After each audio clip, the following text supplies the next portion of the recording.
आप देख रहे हैं 4 PM बिहार और मैं हूं अभिषेक मिश्रा। आरजेडी और जेडीयू का गठबंधन और इस गठबंधन के बारे में जब हम ये चर्चा करते होंगे, ये कहते होंगे या कहते हैं कि ये दोस्ती दरकने की ओर बढ़ रही है, ये दोस्ती टूट सकती है, ये दोस्ती दरक सकती है। आपको ये लगता होगा कि इसकी मियाद बहुत कम है, ये दोस्ती अभी नई नई बनी है, 4.5 महीनों में ही भला ये दोस्ती क्या टूट सकती है। आपके जहन में ये सवाल बार बार आता होगा और जब हम ये जानकारी आपको देते होंगे या इस पर बात करते होंगे कि क्या ये दोस्ती दरकने की ओर बढ़ रही है, टूट की ओर बढ़ रही है, जिस तरह का घटनाक्रम महागठबंधन के अंदर खाने चल रहा है, जिस तरह से जेडीयू आरजेडी के बीच कई बार वार पलटवार और खासकर सुधाकर सिंह जिस तरह से मोर्चा खोले हुए हैं बिहार के मुख्यमंत्री नीतीश कुमार के खिलाफ, और सुधाकर सिंह ही नहीं आरजेडी के कई दूसरे नेता मोर्चा खोले हुए हैं बिहार के मुख्यमंत्री नीतीश कुमार के खिलाफ, तो आपके जहन में यह सवाल आता होगा कि क्या ये इस दोस्ती की टूट की वजह होगी, क्या 4.5 महीनों में ही ये दोस्ती टूट जाएगी। दरअसल सिर्फ सुधाकर सिंह वजह नहीं है, और आपके जहन में अगर यह सवाल है कि क्या 4.5 महीनों में ही जेडीयू और आरजेडी के बीच के रिश्ते इतने खराब हो चुके हैं कि दोस्ती दरकने की ओर बढ़ रही है, तो उसकी एक और वानगी हम आपको दिखाना चाहते हैं। बिहार के शिक्षा मंत्री चंद्रशेखर ने एक बयान दिया है, और बयान रामचरितमानस को लेकर है। रामचरितमानस को लेकर कोई बयान आएगा, विवादित बयान आएगा, और भारतीय जनता पार्टी उसको किस तरह से भुनाएगी, ये बताने की जरूरत नहीं है, ये समझाने की जरूरत नहीं है। सब जानते हैं बीजेपी ऐसे बयानों को कैसे भुनाती है, और खासकर जिस बयान अगर विरोधी खेमे से आए। तो रामचरितमानस को लेकर बिहार के शिक्षा मंत्री ने कहा यह नफरत फैलाने वाला ग्रंथ है। शिक्षा मंत्री के इस बयान पर बवाल बढ़ना था, सो बढ़ा है, लेकिन खतरा यह नहीं है आरजेडी के लिए कि शिक्षा मंत्री के बयान को बीजेपी भुना रही है और बीजेपी इस बयान पर शोर शराबा कर रही है, बीजेपी बवाल काट रही है। नहीं, शिक्षा मंत्री के इस बयान को लेकर जेडीयू और आरजेडी के बीच आर पार की लड़ाई है।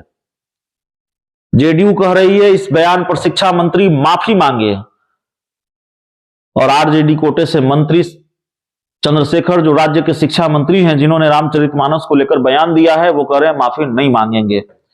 आपकी स्क्रीन पर 2 ट्वीट हैं। एक ट्वीट प्रोफेसर चंद्रशेखर का है जो बिहार के शिक्षा मंत्री हैं।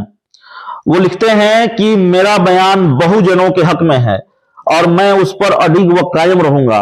ग्रंथ की आड़ में गहरी साजिश से देश में जातीयता व नफरत का बीज बोने वाले बापू के हत्यारों के प्रतिक्रिया की परवाह नहीं करता।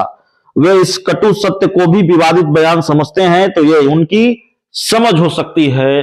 मतलब माफी नहीं मांगेंगे प्रोफेसर चंद्रशेखर जो राज्य के शिक्षा मंत्री हैं और जिनके रामचरितमानस पर दिए गए बयान पर इतना बवाल हो रहा है। शिक्षा मंत्री तो कह रहे हैं, चंद्रशेखर कह रहे हैं माफी नहीं मांगेंगे और बापू के हत्यारों की प्रतिक्रिया की परवाह नहीं करता। इशारा बीजेपी आरएसएस की तरफ हो सकता है, होगा ही। जेडीयू के लिए तो चंद्रशेखर ये नहीं कह रहे हैं, लेकिन जेडीयू भी माफी की मांग कर रही है। जेडीयू के नेता हैं और कुछ महीनों पहले जेडीयू के प्रवक्ता हुआ करते थे निखिल मंडल, बड़े करीबी हैं बिहार के मुख्यमंत्री नीतीश कुमार के, करीबी हैं जेडीयू के राष्ट्रीय अध्यक्ष ललन सिंह के भी। और निखिल मंडल क्या कह रहे हैं ये जान लेना जरूरी है। निखिल मंडल कह रहे हैं मैं गठबंधन धर्म का सम्मान करते हुए कहना चाहता हूं कि बिहार के शिक्षा मंत्री को अविलंब अपने रामचरितमानस वाले बयान को लेकर माफी मांगनी चाहिए। राजनीति अपनी जगह पर है, पर सभी के भावना का कद्र होना ही चाहिए। निसंदेह करोड़ों लोगों की आस्था को ठेस पहुंची है। तो जेडीयू और आरजेडी के बीच किस तरह से तनातनी है और शिक्षा मंत्री के बयान पर किस तरह की तनातनी हो गई है, यह इन 2 ट्वीट से, इन 2 बयानों से आप समझ सकते हैं। एक बयान बिहार के शिक्षा मंत्री चंद्रशेखर का, वो कहते हैं रामचरितमानस पर मैंने जो बयान दिया वो बहुजनों के हित में दिया, कुछ भी गलत नहीं कहा, माफी नहीं मांगूंगा। सहयोगी जेडीयू के नेता कह रहे हैं करोड़ों लोगों की भावनाओं को ठेस पहुंची है, बयान गलत है, माफी मांगनी चाहिए। यह टकराव है, यह तनातनी है, और यही तनातनी इस बात का अंदेशा देती है कि इस दोस्ती की एक्सपायरी डेट जल्द आने वाली है।